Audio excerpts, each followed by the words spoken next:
جی مولانا بتائیے، کل جو ایک فیصلہ لیا گیا ہے امیر شریعت کی طرف سے، فجر کی اذان لاؤڈ اسپیکر سے بند کر دیا گیا ہے، اس کے تعلق سے آپ کا کیا کہنا ہے؟ شاید آپ کو معلوم ہونا چاہیے کہ سپریم کورٹ کا جو ایک آرڈر تھا 2005 کا، اس کے حساب سے رات کے 10 سے لے کے صبح کے 6 تک مائکروفون کا استعمال نہیں کیا جا سکتا۔ میں اگر ایک چھوٹی مثال آپ کو ذرا دے کے سمجھاؤں تو بات سمجھنا آسان ہوگا۔ آپ کے پاس بھی 2 ویلر ہوگی، بہت سارے سگنل جمپ ہوں گے، کئی سالوں تک آپ کو فائن نہیں لیا گیا، اچانک آپ کو پکڑ لیا گیا، کہا گیا کہ آپ کا اتنا فائن ہے، آپ فائن ادا کریں۔ تو اب وہاں جو پولیس والے کہتے ہیں یا ڈپارٹمنٹ کی طرف سے جو تقاضا ہوتا ہے تو اس کو پورا کرنا پڑتا ہے۔ تو اسی طرح اس آرڈر پر اب تک عمل نہیں ہو رہا تھا۔ اب کچھ شرپسند ہی صحیح یا کچھ لوگ تو اس سلسلے میں کچھ شرارت کرنا چاہے تو اب حکومت نے ایک سرکولر سب کے لیے جاری کیا ہے، چاہے وہ مسلمان ہو، چاہے ہندو ہو یا کوئی اور مذہب سے تعلق رکھنے والے ہوں، سب کے لیے ایک سرکولر ہے۔ تو اس لیے ہم اپنے لیے خاص کر لینا یہ مناسب نہیں ہے۔ تو رات کے 10 بجے سے صبح کے 6 بجے تک اب اس میں اذان فجر ہوتی ہے، تو اب اس کو بند نہیں کیا گیا ہے، اندر اذان ہوگی، اذان آپ کی ہوگی انشاءاللہ۔ جیسے حضرت ابراہیم نے وہاں کھڑے ہو کے آواز لگائی تھی تو اللہ نے پورے لوگوں تک آواز پہنچائی تھی، انشاءاللہ ہماری یہ آواز لوگوں تک بھی پہنچے گی اور سب کے دلوں پہ اثر کرے گی۔ اب کیا کرنا ہے اس وقت؟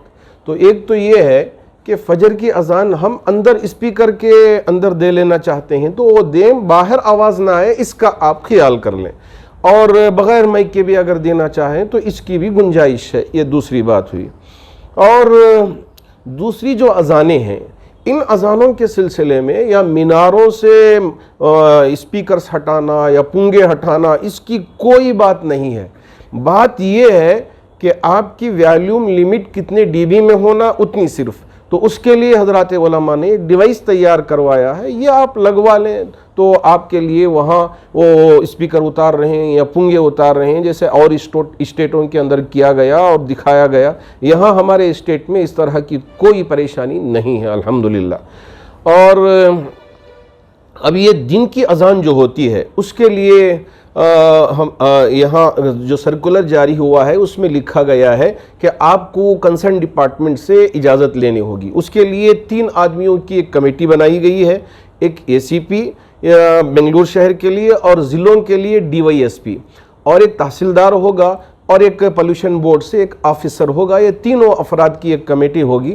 لیکن ہم کو جو درخواست دینا ہے، اب یہاں ہمارے لیٹر ہیڈ میں لکھیں، وہ لے جا کے دیں، اس کی کوئی ضرورت نہیں ہے۔ ایک سمپل سا لیٹر ہے، اس لیٹر میں جو تفصیلات ہیں وہ مسجد کی نہیں ہے، بلکہ جو سیکریٹری ہو یا ایک ٹرسٹی ہو، مسجد کا کوئی بھی ایک نمائندہ ہو سکتا ہے، وہ نمائندہ اپنے تفصیلات لکھ کر، اور وہ وہاں کس کے لیے استعمال، باہر کے اسپیکروں کے لیے، وہ صرف چھوٹی سی تفصیلات ہیں، ان تفصیلات کو آپ اگر لکھ کر دے دیں اور وہاں سے ایک اکنالجمنٹ ملے گا، وہ لے کے رکھ لیں تو کافی ہو جائے گا۔ ابھی جائیں لائسنس نہیں مل رہا ہے، کب لائسنس ملے گا، اس سلسلے کی کوئی پریشانی اٹھانے کی ضرورت نہیں ہے۔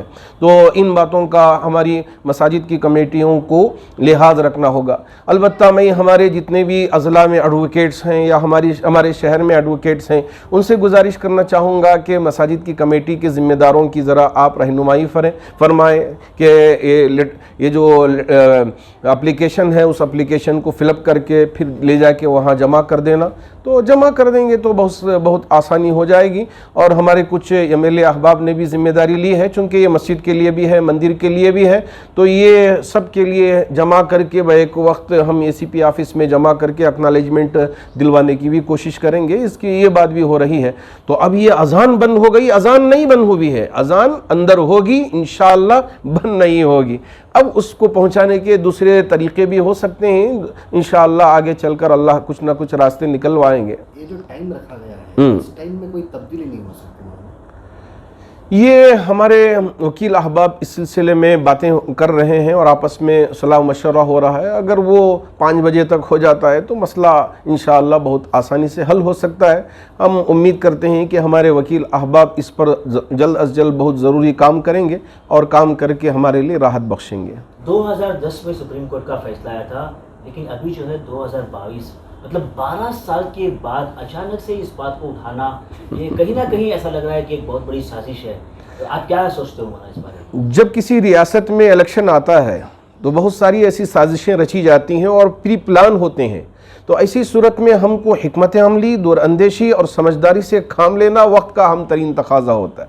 تو یہ یہی چاہتے ہیں کہ ہم کو الجھائیں اور ہم کو اس میں لا کے پھنسائیں اور ہماری بدنامی کرنے کی کوشش کریں، یہ وہ چاہتے ہیں. تو ایسی صورت میں حضرات علماء اور یہ دانشوران اور ہماری سیاسی رہنما اور وکلاء حضرات بیٹھ کے غور و فکر کرنے کے بعد جب ایک ڈیسیشن لیے ہیں تو یہ ہماری جتنی بھی عوام ہے یا ہمارے مساجد کی کمیٹیوں کی ذمہ دار احباب ہیں، اس کی طرف توجہ کرنا چاہیے اور ان کی باتوں پہ عمل کرنا چاہیے.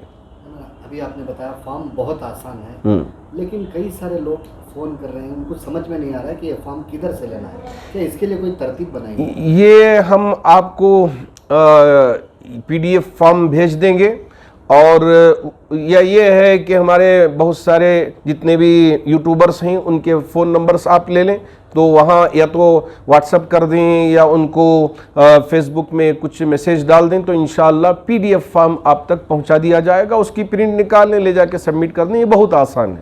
عوام کے لیے آپ کی طرف سے ایک پیغام ہے، جو لوگ گھبرا گئے ہیں ان کے لیے. میں سب سے پہلے عوام سے یہ کہنا چاہوں گا کہ اذان بند نہیں کی گئی، اذان ہوگی انشاءاللہ. اذان کے ہونے میں کسی طرح کی کوئی رکاوٹ نہیں ہے. ہاں، جیسے پہلے مائکروفون نہیں تھا تو اذانیں ہو رہی تھی، آوازیں پہنچ رہی تھی، اور آج بھی فجر کی اذان شاید اسی انداز سے ہو، لیکن اللہ رب ذوالجلال ہر ایک مسلمان کے دل کو پہنچا دے اور وہ نماز کے لیے پہنچے اور نماز ادا کریں جماعت کے ساتھ مساجد میں. تو انشاءاللہ یہ اللہ کی مدد آئے گی. لیکن اتحاد وقت کی اہم ترین ضرورت ہے. اگر ہم اتحاد چھوڑ کے آپس میں بٹ کے ایک دوسرے کو نیچا گرانے کی ہم کوشش کرتے رہیں گے تو اس سے ہماری قوم کو گرانا آسان ہو جائے گا. میں تمام نوجوانوں سے خصوصیت کے ساتھ گزارش کرنا چاہوں گا کہ ہم اتحاد سے کام لیں اور ہمارے علماء پہ اعتماد کریں. اللہ کا شکر ہے ریاست کرناٹک میں تمام مسلکوں کے درمیان میں ایک اچھا وفاق ہے اور اتحاد قائم ہے. اسی کا نتیجہ ہے کہ بہت سارے مسائل بآسانی ایک ہی آواز میں عوام تک پہنچائے جا رہے ہیں. اللہ ہمارے اس اتحاد کو ہمیشہ برقرار رکھے.